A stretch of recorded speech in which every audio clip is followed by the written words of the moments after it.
تقوی کے آدھار پر یعنی اسی غرض سے ثواب کی نیت سے رکھی گئی مسجد نبوی دنیا کے اندر 6 کروڑ 30 لاکھ مربع میل کی یہ جو زمین ہے، اس زمین پر جتنی بھی مساجد ہیں، جتنی بھی اللہ کے گھر ہے، ان تمام مسجدوں میں برکتاً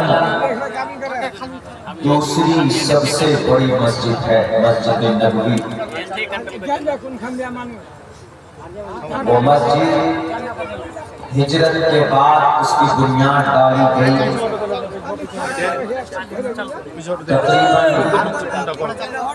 6-7 سال بعد اس مسجد میں جگہ کم پڑنے لگی، کیونکہ جب مسجد نبوی کی بنیاد ڈالی گئی تھی اس وقت اس مسجد کی چوڑائی 35 فٹ اور لمبائی تقریباً 30 فٹ تھی، اور اونچائی بیچ میں فاصلہ اس کی جو چھت تھی تقریباً 2.5-3 میٹر اوپر پر اس کی چھت رکھی گئی تھی۔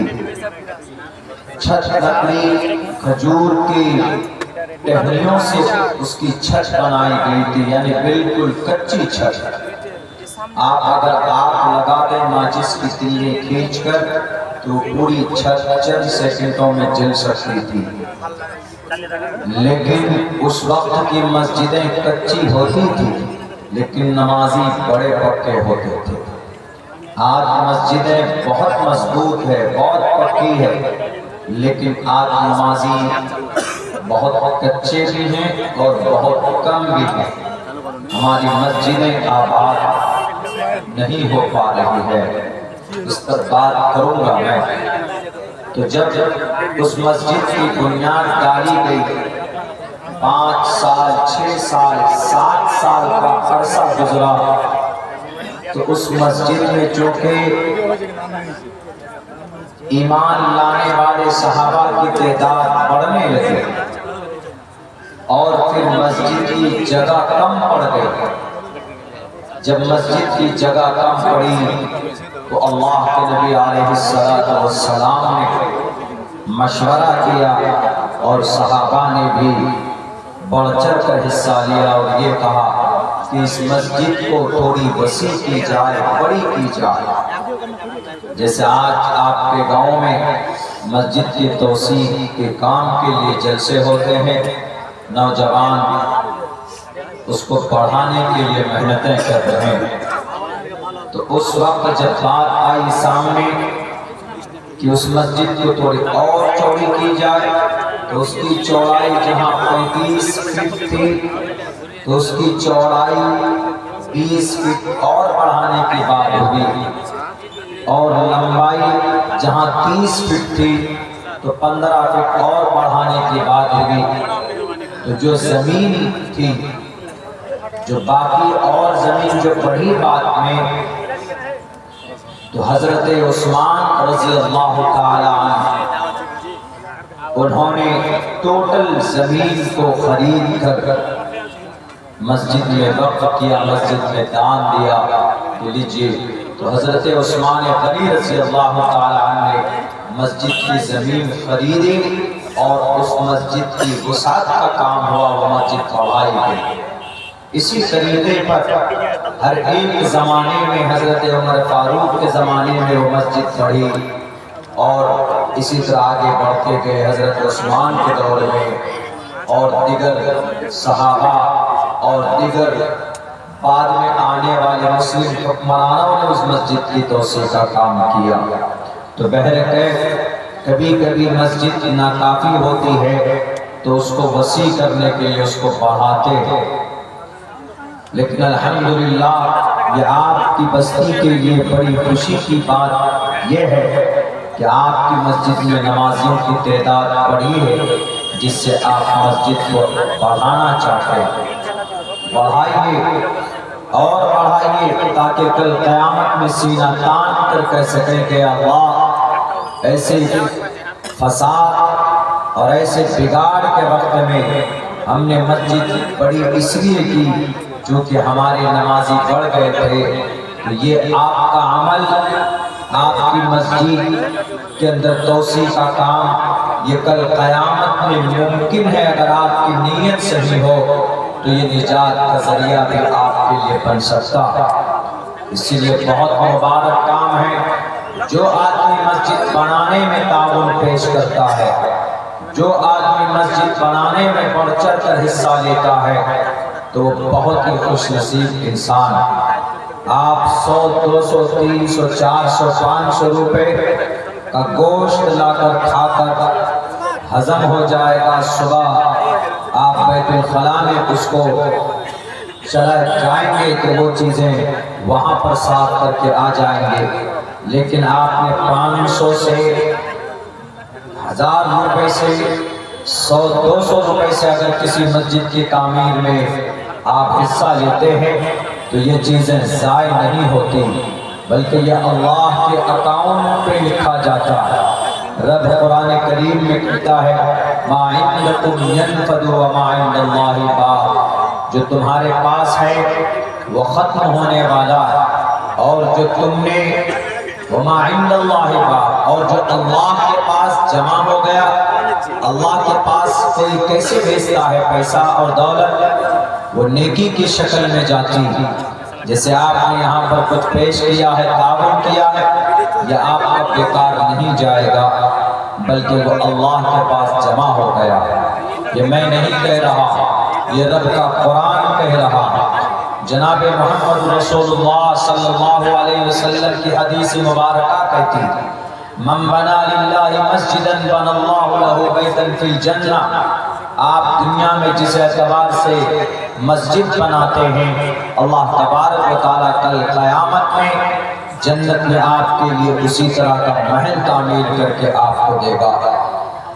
میرے بھائیوں، کبھی کبھی بہت دکھ بھی ہوتا ہے کہ آدمی اپنی عبادت خانے کی تعمیر کے لیے کروڑوں روپے جمع کر لیتا ہے۔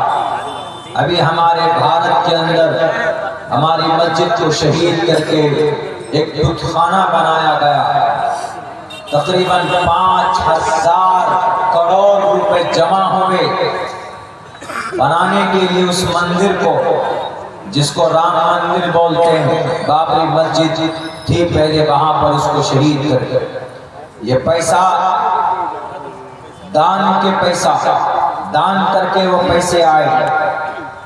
حالانکہ مندر بنانے پر کل قیامت میں کوئی اجر ہے؟ کوئی اجر نہیں ہے، نہ ویدوں میں ہے، نہ رام مندر کے ماننے والوں کی کسی شاستر کے اندر ہے کہ تم اگر تم مندر بناؤ گے تو تم کو سورگ کے اندر کوئی بڑا مقام و مرتبہ دیا جائے گا۔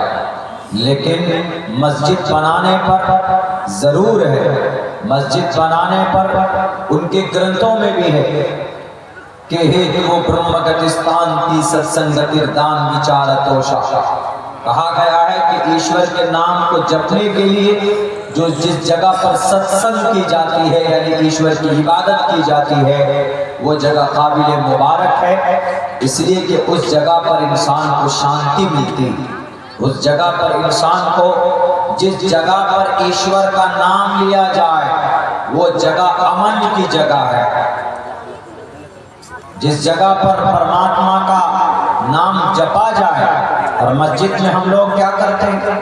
مسجد میں ہم لوگ صرف اللہ کا نام لیتے، مسجد میں صرف ہم لوگ اللہ کی عبادت کرتے، دوسرا اور کوئی کام مسجد میں نہیں ہوتا، یعنی اللہ کی بندگی کے لیے، اللہ تبارک و تعالیٰ ہی کے تعلق سے ان کی کتابیں سننے سنانے پڑھنے پڑھانے کے لیے مدارس بنتے ہیں، مکاتب چلائے جاتے ہیں۔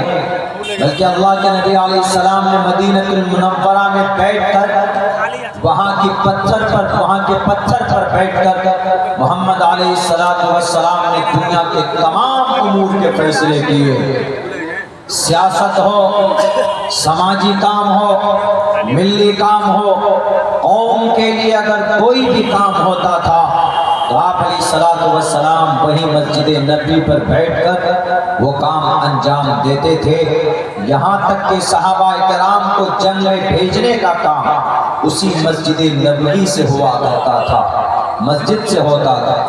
نکاح بھی ہو تو مسجد میں ہو، دینی کوئی بھی مشورہ ہو تو مسجد میں ہو، ہمارے بچوں کی تعلیم کا بندوبست مسجدوں کے اندر ہو۔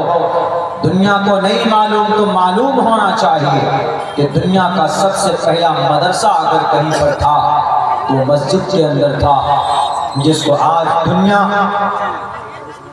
اصحاب صفہ، مدرسہ صفہ جو مسجد نبوی کے بالکل قریب میں ایک چبوترا بنا دیا گیا تھا پتھر کا، تو صحابہ کرام وہیں پر بیٹھ کر قرآن کو سیکھتے تھے، اللہ کے نبی پر جو حدیث نازل ہوتی تھی اس کو یاد کیا کرتے تھے، اور جو صحابہ دور سے آتے تو وہ وہیں پر رکتے تھے، قیام کرتے تھے، اور اسی سے جو صحابہ پہلے سے قرآن اور احادیث کی جو جانکاری ہوتی تھی وہ ان سے سیکھا کرتے تھے۔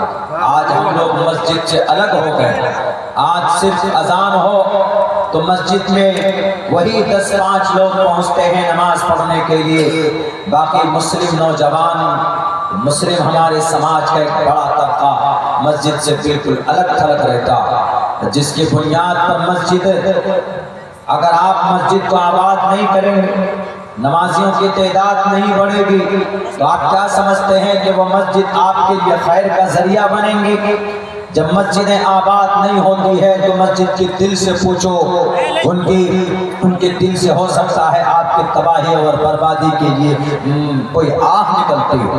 میرے بھائیوں، دنیا کے اندر 4 مسجد کا چرچا میں کروں گا آپ کے سامنے، جن میں سے 2 مسجد ہیں جو محفوظ، باقی 2 مسجدیں ایسی ہیں جو اتنی رو رہی ہے، اذان کی آواز کے لیے ترس رہی ہے، اور کوئی ایمان والا اس کو بچانے والا نہیں ہے۔ جہاں اذان کی آواز ہوتی تھی وہاں پر آج بت پرستی کے سونگ بجتے ہیں، گانے بجتے ہیں۔ مسجد نبوی، مسجد حرام، اللہ نے ان کو محفوظ رکھا، کوئی نہیں پہنچ سکتا، یہاں تک کہ دنیا کا سب سے بڑا فتنہ دجال اس دھرتی پر آئے گا، وہ پوری دنیا کو تباہ و برباد کرے گا، لیکن وہ ان دونوں شہروں میں پہنچ نہیں سکتا ہے۔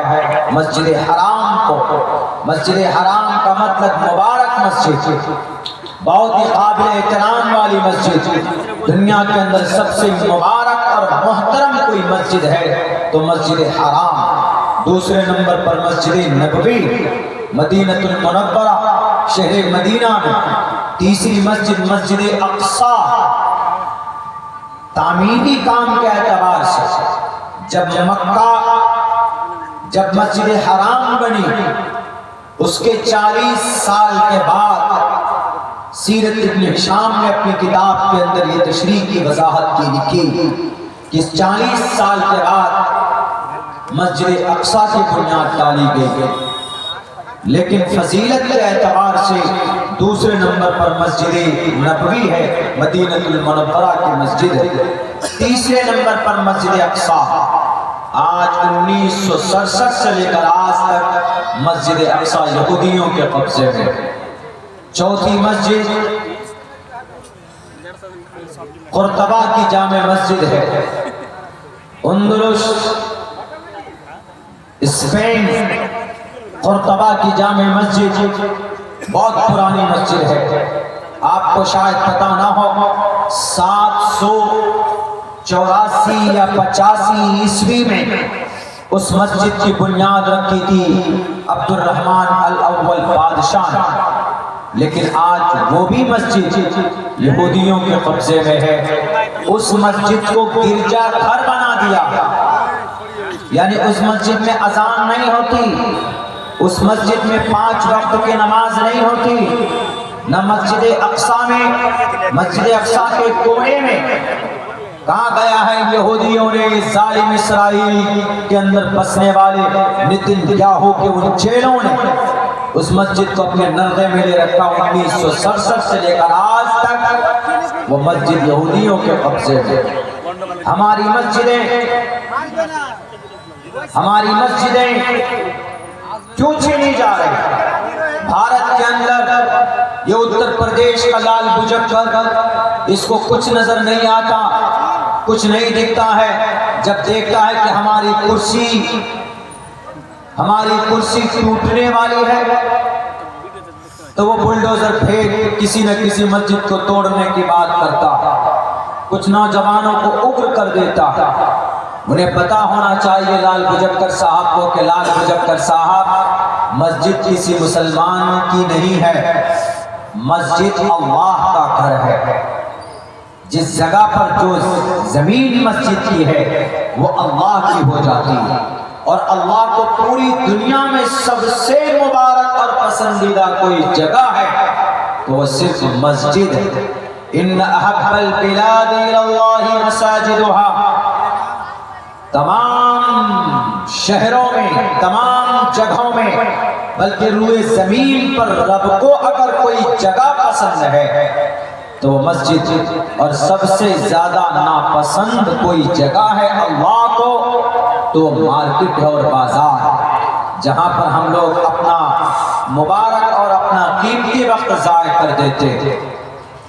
میرے بھائیوں، اس کو پتا ہونا چاہیے کہ یہ جو مسجد ہے یہ اللہ کا، جس دن مسجد بنانے کے لیے کسی بندے نے زمین مسجد کے نام کی، وہ زمین وقف ہو گئی۔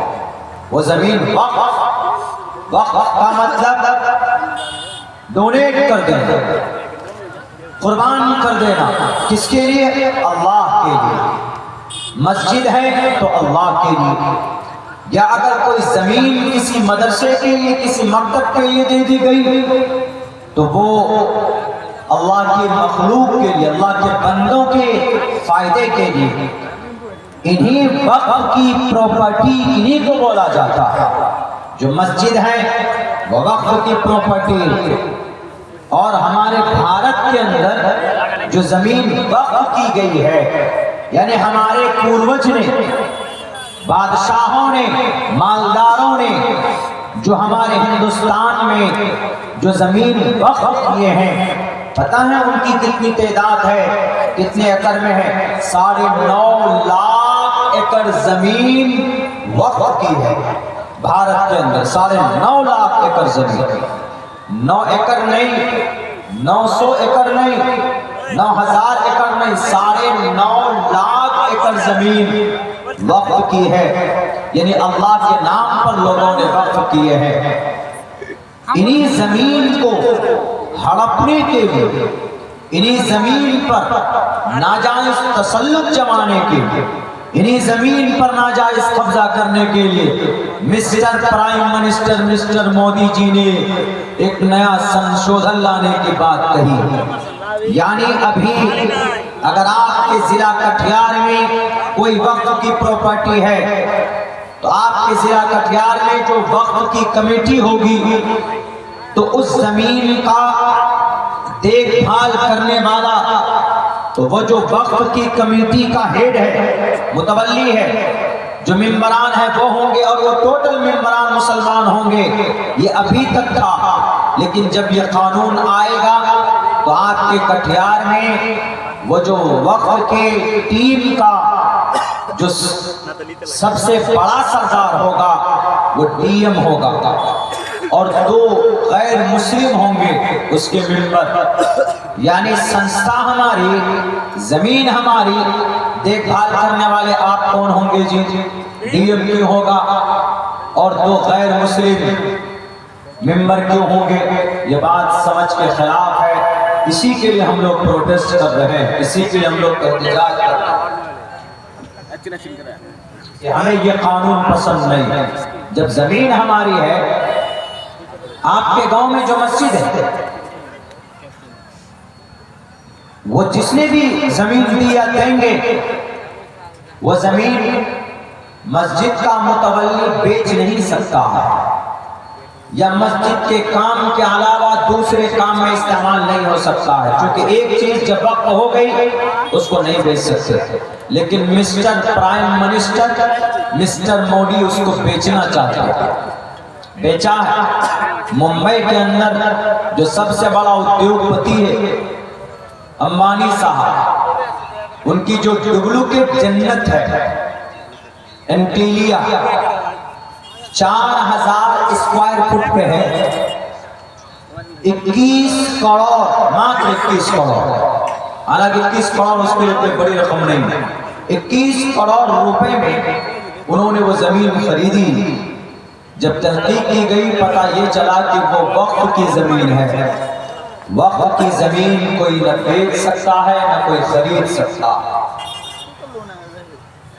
وقف کی زمین کو صرف قوم کی فلاح کے لیے، سماج کی ترقی کے لیے، اللہ کی عبادت کے لیے، اللہ کو راضی کرنے کے لیے استعمال کیا جا سکتا ہے، اور کسی دوسرے یا تیسرے مقصد کے لیے نہیں ہو سکتا۔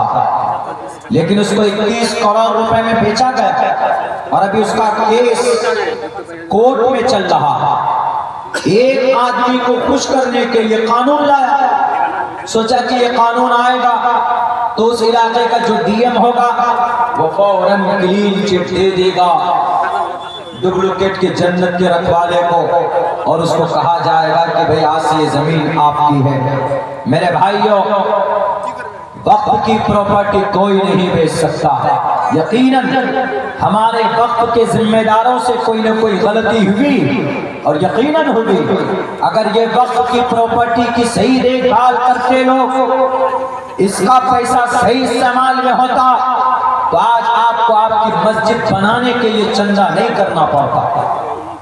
اتنا بڑا پروگرام کر کے، اتنی محنت کر کے، پیسہ اکٹھا کر کے آپ کو مسجد کی تعمیر کے لیے اتنی قد و کاوش نہیں کرنی پڑتی، کیونکہ وقف کی پراپرٹی کی اتنی آمدنی ہوتی کہ ہم مسجد کی زمین بھی خریدتے، اس میں عالی شان مسجد بھی بناتے، اس میں مکتب بھی بناتے، اس میں مدرسہ بھی بناتے۔ یہ سارے کام وقف کی پراپرٹی کے آمدنی سے ہوتا۔ آپ کہیں گے کہ مولانا اتنا پیسہ کیسے آتا؟ میں آنکڑا آپ کے سامنے رکھتا ہوں، پیش کرتا ہوں۔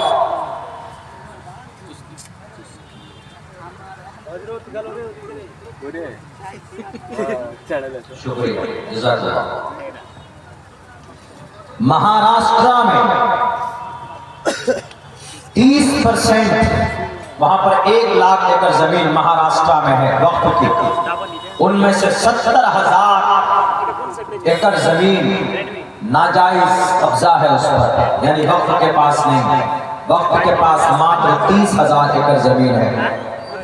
اس 30,000 ایکڑ زمین پہ جو کرائے پہ ٹاور لگا ہے نا، ٹاور، موبائل کا ٹاور، ریڈیو کا ٹاور، یہ سب اس ٹاور سے جو کرایہ آتا ہے سالانہ، 30,000 ایکڑ زمین میں کہیں کہیں ہے، وہ پوری 30,000 زمین پر نہیں ہے لیکن کہیں کہیں پر ہے، تو اس سے جو پیسے آتے ہیں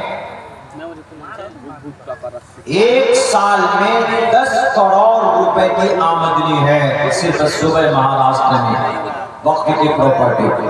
بتائیے اگر صوبہ مہاراشٹر کی وقف کی جو کمیٹی ہے، اگر ان 10 کروڑ روپے کو صحیح سے استعمال کرے، مسجد کے اماموں کو تنخواہ دے، مسجد کے مؤذنوں کو تنخواہ دے، جہاں مکتب نہیں ہے تو مکتب بنائے، جہاں قرآن و حدیث کا درس نہیں ہوتا اس کے لیے مدرسہ بنائے، قوم کا، سماج کا بڑا کام ہو سکتا ہے کہ نہیں ہو سکتا؟ بالکل ہو سکتا ہے، لیکن نہیں کرتے۔ جب مسلمان کا عمل پورا ہوتا ہے تو اللہ مودی اور یوگی جیسے لوگوں کو بھیجتا ہے۔ جب پوری دنیا کے مسلمان کا عمل گندا ہوتا ہے تو اللہ اسرائیل اور روس جیسا ظالموں کو مسلط کرتا ہے ارض فلسطین پر۔ پہلے لوگوں نے بےایمانی کی۔ ایک گھر ہے مثال کے طور پر آپ کی شہر کٹیہار میں وقف کا گھر ہے، بلڈنگ ہے، اس کا کرایہ آپ سے 50 سال پہلے، اس گھر کا 50 سال پہلے 100 روپے رکھا گیا، 50 سال پہلے کا کرایہ آج 100 ہی روپے دیا جا رہا، حالانکہ اس کا موجودہ کرایہ 25,000 روپے ہو گیا۔ 25,000 روپے لیتا ہے کرایہ کون؟ جو وقف کا ذمہ دار ہے، لیکن وقف کی رجسٹر میں صرف 100 روپے لکھتا ہے۔ اللہ کا عذاب آئے گا کہ نہیں آئے گا؟ آپ کہیں گے کہ مولانا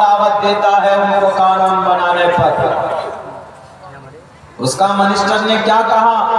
مسلمانوں کے پاس جو 9.5 لاکھ ایکڑ زمین ہے، ان میں سالانہ جو انکم آنا چاہیے وہ 9.5 کروڑ جمع ہونا چاہیے۔ ان کے حساب سے نہیں ہو رہا اتنا پیسہ جمع۔ اگر ہمارے ملک ہندوستان کی وقف کی پراپرٹی کی آمدنی کو جمع کیا جائے تو ہم بھارت کے اندر 10 دن تک پورے بھارت کے لوگوں کو بٹھا کر کھانا کھلا سکتے ہیں، اتنی آمدنی۔ لیکن ٹوٹل پیسہ امانت داری کے ساتھ ہم تک نہیں پہنچتا ہے، ٹوٹل پیسہ نہیں آ پا رہا۔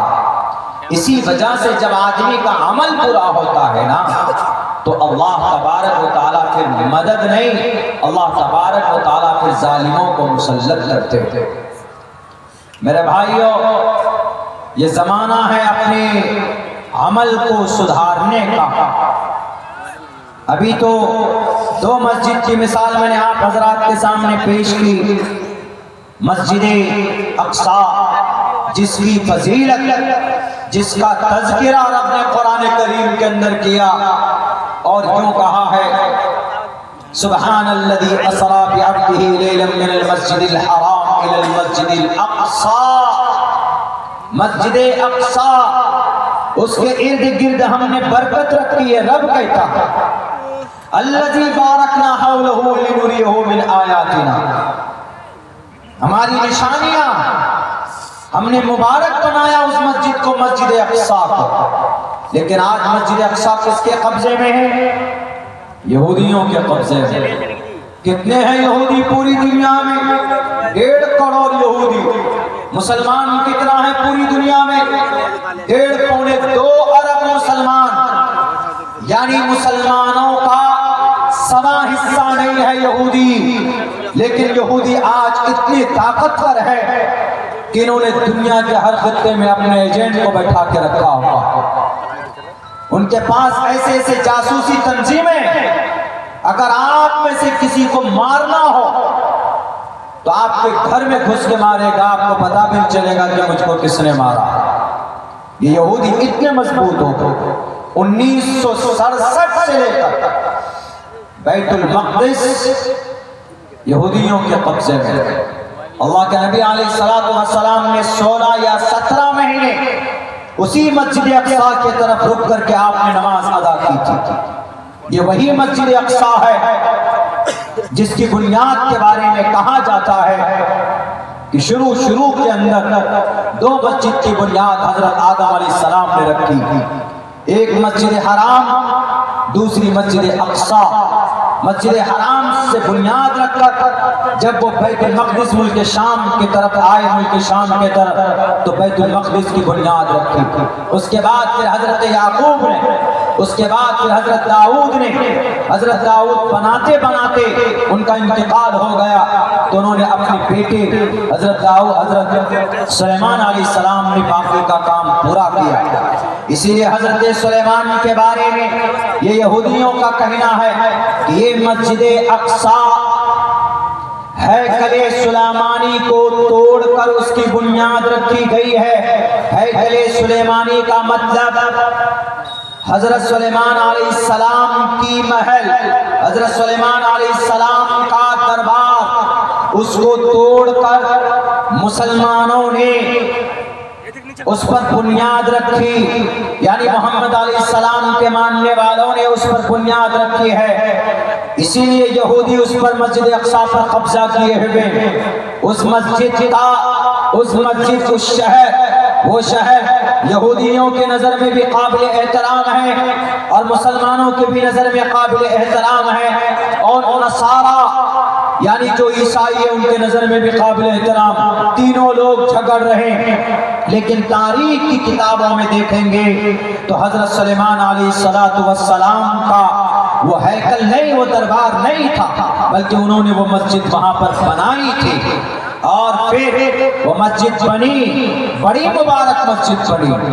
3 مسجدوں کے طرف کوئی ثواب کی نیت سے اگر سفر کرے تو سفر کیا جا سکتا، زیارت کی نیت سے، ایک مسجد حرام کی طرف اور ایک مسجد نبوی کی طرف اور ایک مسجد اقصی کی طرف۔ مسجد اقصی فلسطین میں ہے، جس شہر میں مسجد اقصی ہے اس شہر کا نام یروشلم ہے، اور اس شہر پر، اس مسجد پر یہودیوں کا بہت دن سے قبضہ ہے۔ لوگ اس پر نماز پڑھتے، لیکن کبھی کبھی یہودی گولی بارود بھی کر دیتے، کبھی کبھی نماز میں گولی چلا دیتے، کبھی کوئی قرآن پڑھ رہا ہوتا ہے تو اس کے اوپر ظلم و زیادتی کرتے۔ وہاں پر ظلم و ستم کا بازار گرم ہے۔ البتہ یہ مسجد پہلے بھی یہودیوں اور نصرانیوں کے قبضے میں گئی، لیکن قربان جائیے ایک بڑے عظیم سپہ سالار سلطان صلاح الدین ایوبی نے یہ مسجد جب یہودیوں کے قبضے میں گئی تو 16 مرتبہ جنگ لڑی انہوں نے۔ سلطان صلاح الدین ایوبی نے 16 مرتبہ جنگ لڑی، تب جا کر مسجد اقصی کو آزاد کیا اور کرایا 1100 عیسوی کے اندر، یعنی اب سے تقریباً 1000 یا 1100 سال پہلے کی بات۔ سلطان صلاح الدین ایوبی اس مسجد کو آزاد کرنے والے، اس مسجد کو فتح کرنے والے، اس سے پہلے حضرت عمر فاروق رضی اللہ تعالیٰ عنہ تھے۔ اس مسجد کو یہودیوں کے نرغے سے اور ان کے پادری اور ان کے وہاں اس وقت کے عیسائیوں کے نرغے سے چھڑانے والے عمر فاروق رضی اللہ تعالیٰ عنہ، لیکن آج پھر یہودیوں کے قبضے میں۔ ہم کو نہیں لگتا ہے کہ اب شاید کوئی اس مسجد کو آباد کرا پائے گا، کوئی اس مسجد کو چھڑا پائے گا، اس لیے کہ بھارت کے اندر چھوٹی چھوٹی مسجد پر بلڈوزر چلا دیا جاتا ہے، کوئی اس کی آواز بلند کرنے والا نہیں ہوتا۔ مسجدوں میں تالے لگا دیے جاتے، تالا کھلوانے کی ہمت نہیں ہوتی، مدرسے بند کر دیے جاتے، اس پر کوئی بات کرنے والا نہیں ہوتا۔ بزدل بن گئے ہماری تنظیم کے لوگ، بزدل بن گئے ہم مسلمان، بزدل بن گئے ہمارے لیڈران۔ میں بات چھوٹی نہیں کر رہا، ابھی کچھ دنوں پہلے شہر ارریہ کا MP وہ کچھ اس طرح بیان دیتا ہے کہ اگر ارریہ میں رہنا ہوگا تو ہندو بن کر رہنا ہوگا۔ آج تک ان کے خلاف کوئی لیڈر کیس بک نہیں کرا پایا۔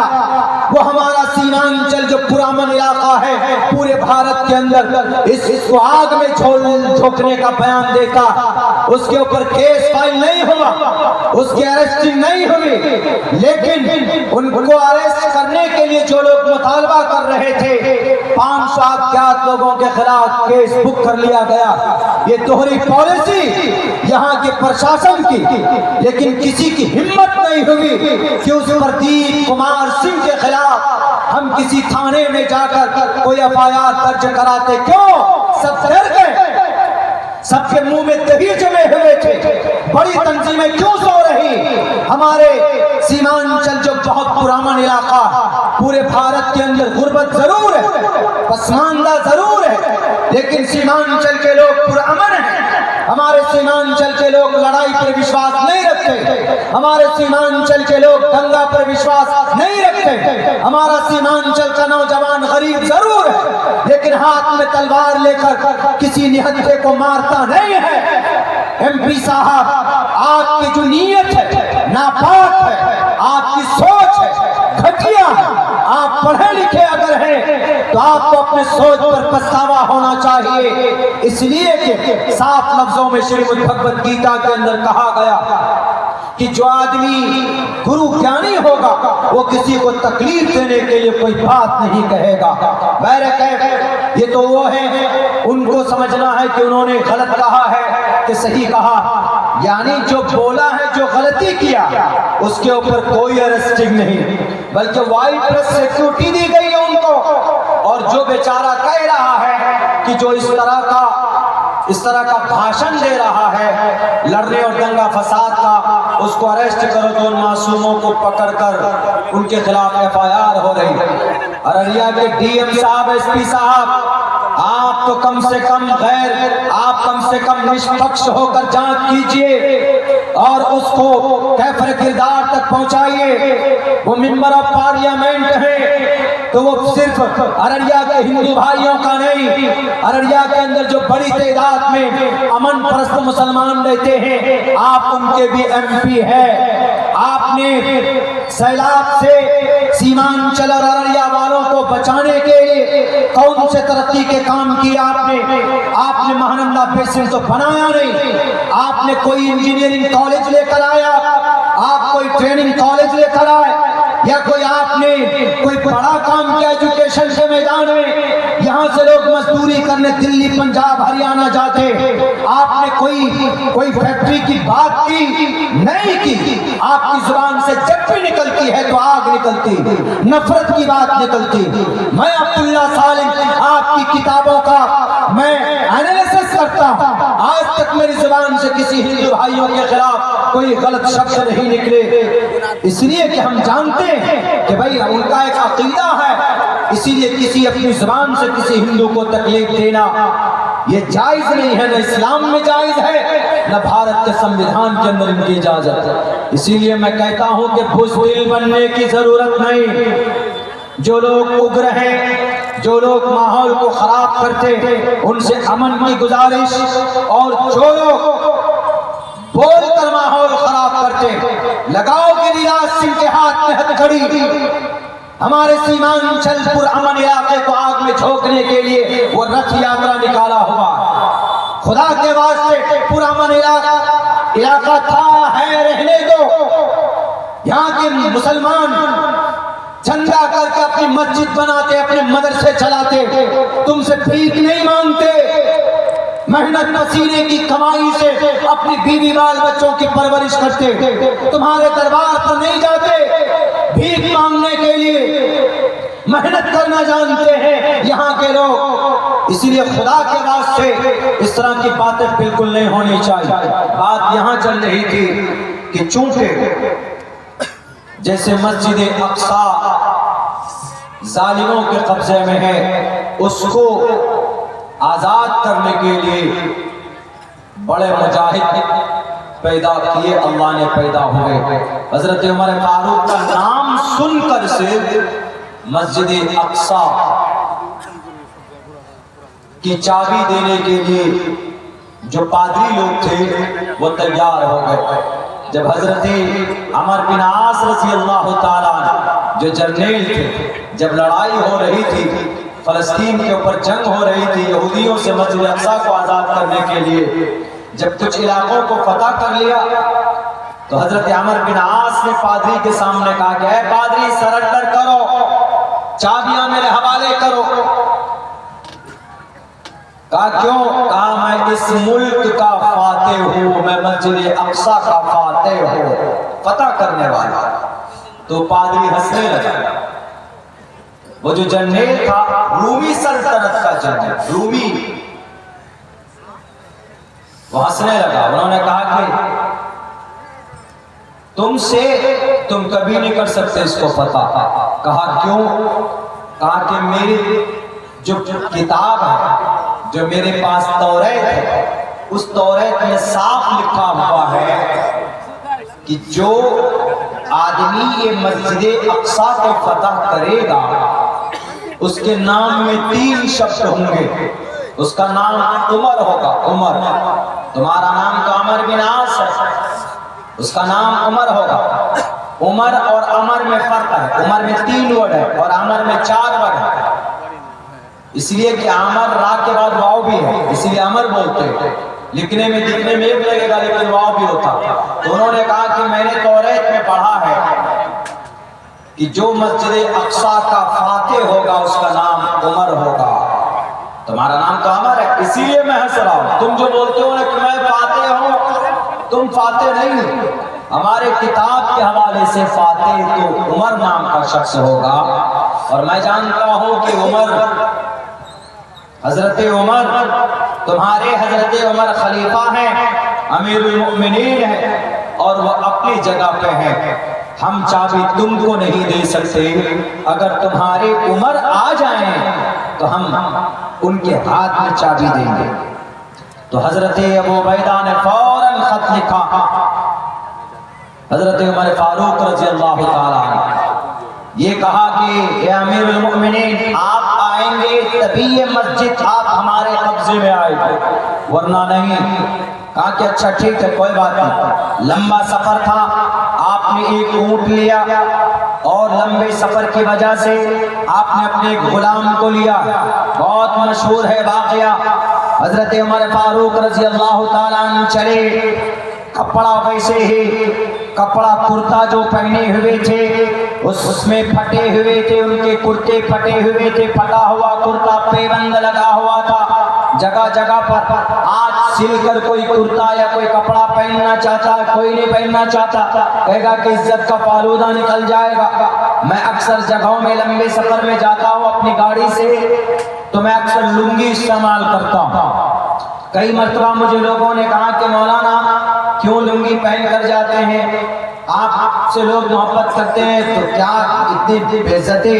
میں یہ کہتا ہوں کہ آدمی کی پہچان کپڑوں سے نہیں ہوتی، مجھے جس کو پہچاننا ہوگا میری شکل سے پہچان لے گا، اور مجھے جو عزت ملی ہے اللہ تبارک و تعالیٰ کے قرآن و حدیث کی باتیں کرتا ہوں، شریعت کی بات کرتا ہوں، تو اس سے اللہ تبارک و تعالیٰ نے لوگوں کے بیچ میں تعارف کرایا ہے۔ میرا تعلق اس سے نہیں ہے کہ میں نے پیجامہ پہن کے رکھا ہوا ہے کہ نہیں ہے، میری عزت کا تعلق اس سے نہیں ہے۔ تو عمر فاروق رضی اللہ تعالیٰ عنہ ویسے ہی بہت کوئی خاص کپڑا نہیں، اونٹ پر بیٹھے، اور ان کے صافات جو غلام تھا اس غلام سے یوں بھی کہا عمر فاروق نے کہ اے میرے غلام، تم یہ مت سمجھنا کہ میں امیر المؤمنین ہوں تو اونٹ پر بیٹھ کر چلوں گا، تم پیدل چلو گے، ایسا نہیں ہے۔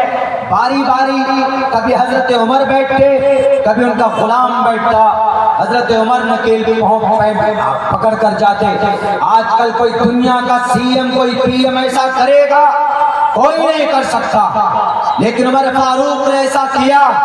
اسی لیے ہمارے بھارت کے گاندھی جی نے کہا کہ عمر فاروق اور ابو بکر صدیق ایسے ہیں کہ اگر ان کا نظام اور سسٹم آج امپلیمنٹ کیا جائے، آج انہوں نے اپنے زمانے میں کہی تھی، تو ہمارا بھارت خوشحال ہو جائے گا، ہمارے بھارت کے اندر ترقی ہوگی۔ کیوں؟ کیونکہ وہ اتنے بڑے عہدے پر ہونے کے باوجود بھی وہ قوم اور سماج کے لیے بہت زیادہ محنت کرتے تھے، قوم اور سماج کے لیے ہمیشہ فکر مند رہتے تھے۔ اتنی دولت کی گدی پر بیٹھنے کے باوجود کبھی بھی 1 روپے انہوں نے مس یوز نہیں ہونے دیا، غلط خرچ نہیں کیا۔ جیسے آج کل کا نیتا گدی پہ بیٹھے گا تو قوم کے لیے جو پیسہ آئے گا تو اس قوم کے پیسوں کو بھی لوٹے گا، جو مائنورٹیز کے لیے جو فنڈ آئے گا وہ بھی لوٹے گا۔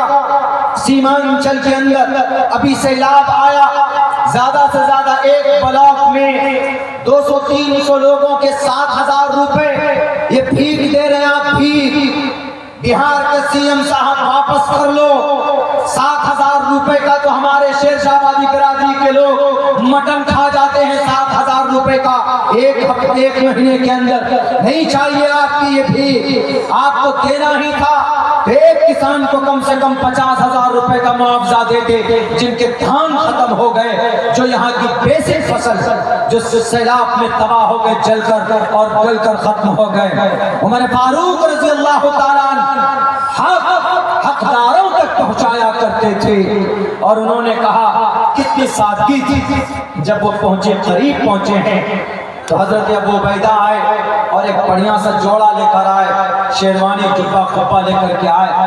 تو انہوں نے کہا کہ امیر المؤمنین، یہاں لوگ چونکہ مؤدب ہیں، عیسائی ہیں، یہودی ہے اس کو، اور وہ لوگ اچھے کپڑے پہنتے ہیں، ان کے بیچ میں جائیں گے آپ اس حالت میں تو تھوڑی انسلٹ ہی ہوگی، ہمارا انسلٹ ہوگا، اس لیے اچھے کپڑے پہنیے. تو اس وقت عمر فاروق نے کیا جواب دیا؟ آج کل کوئی نہیں دیتا. انہوں نے کہا کہ اللہ نے ہمیں اسلام کے ذریعے عزت دی ہے, ہمیں کپڑوں سے عزت نہیں ملی. فوراً آپ نے پہنا اٹھا کر پھینک دیا, پھر وہی کپڑے پہنے. جب چلے گئے سامنے جو وہ لوگ تھے پادری لوگ, انہوں نے سوچا آگے پیچھے body guard, white plus Z plus security, جیسے آج کے زمانے میں, یعنی آگے بھی لوگ پیچھے بھی لوگ ہوں گے, بیچ میں امیر المومنین ہوں گے, پورا لاؤ لشکر لے کر آئیں گے. وہ یہی سمجھ رہے تھے. نام پڑھا تھا, کیفیت کیا ہوگی حالت نہیں پڑھی تھی اپنی کتاب میں انہوں نے. تو انہوں نے دیکھا کہ ارے بہت سیدھے سادے کپڑے پہنے ہوئے چلے آ رہے اپنے دوستوں کے بیچ میں. دیکھ کر متاثر ہوئے, یہ وہی عمر ہے جن کی حکومت 22 لاکھ مربع میل کے علاقے میں ہے. یہ وہی عمر ہے جنہوں نے ایران و فارس کو قیصر و کسریٰ کے تختے کو پلٹ کر رکھ دیا. یہ وہی عمر ہے جن کو دیکھ کر شیطان اپنا راستہ بدل لیتا. یہ وہی عمر ہے جن کے منشا کے مطابق اللہ نے آسمان سے زمین پر قرآن کریم کی آیتیں اتاری. یہ وہی عمر ہے. دیکھ کر اتنا متاثر ہوا. جب قریب آئے تو انہوں نے کہا کہ یا امیر المومنین, آپ ہی ہیں, لیجئے یہ چابی بیت المقدس کی, یہ چابی آپ کے قبضے میں ہے. لیجئے ہم نے قلعے کی چابی آپ کو دے دی ہے, اب آپ لیجئے, آج سے بیت المقدس آپ کا. بنا ایک قطرہ خون بہائے عمر فاروق نے مسجد اقصی کو فتح کیا. نماز کا وقت ہوا تو وہاں پر آپ علیہ السلام جو صلاح کر رہے تھے تو ان کے چرچ کے قریب بیٹھ کر تو آپ حضرت امیر المومنین نے نماز کے وقت میں وہاں نماز نہیں پڑھی, بلکہ آپ دوسری جگہ پر نماز آپ نے جا کر پڑھی. اس لیے تاکہ ہمارے صحابہ یہ نہ سمجھیں کہ یہ جگہ بھی مسجد کی ہو گئی, امیر المومنین نے نماز پڑھی ہے تو اس پر قبضہ کر لو. آج جتنے بھی لوگ بولتے ہیں نا کہ مسجد جبرن قبضہ کر کے بنائی گئی ہے, جیسے یہودی لوگ بولتا ہے مسجد اقصی کے بارے میں, تم ثبوت پیش کر دو, مسجد اقصی تمہارے حوالے کر دیں گے. وہاں کے فلسطین کے وہاں کی جو وقف اسلام ہے, وقف اسلام کا وہاں پر بھی بورڈ ہے, وہ آپ کے حوالے کر دیں گے, لیکن دلیل نہیں پیش کر سکتے, اس لیے ایسا ہوا ہی نہیں. جیسے بھارت کے اندر کسی بھی مسجد کو شہید کر, کسی بھی مندر کو توڑ کر مسجد نہیں بنائی گئی ہے, بلکہ مسجد کے پلیٹ فارم سے ہمارے ہندو بھائیوں کو ڈونیشن دیا گیا, ان کی مدد کی گئی, ان کے فلاحی کام کے اندر میں بادشاہوں نے پیسے خرچ کیے. کوئی مسجد بھارت کے اندر مندر توڑ کر نہیں بنایا گیا. بابری مسجد غلط بات, بابری مسجد جس وقت بنائی جا رہی 1528 کے اندر, 1528 میں بھی رام چندر جی کے نام پر کتاب لکھنے والا رام چرتر مانس تلسی داس وہیں پر بیٹھ کر تلسی داس رام چرتر مانس لکھ رہا ہے. اگر بابری مسجد مندر توڑ کر بنایا جا رہا تھا, وہ مسجد بن رہی تھی, تو رام چرتر مانس کا لکھنے والا رام جی کا سب سے بڑا بھکت, انہوں نے تو کتاب لکھی ہے, کیوں نہیں انہوں نے کہا کہ بابر روک لو اپنے اس سپہ سالار کو جو یہ مندر کو توڑ کر مسجد بنا رہا.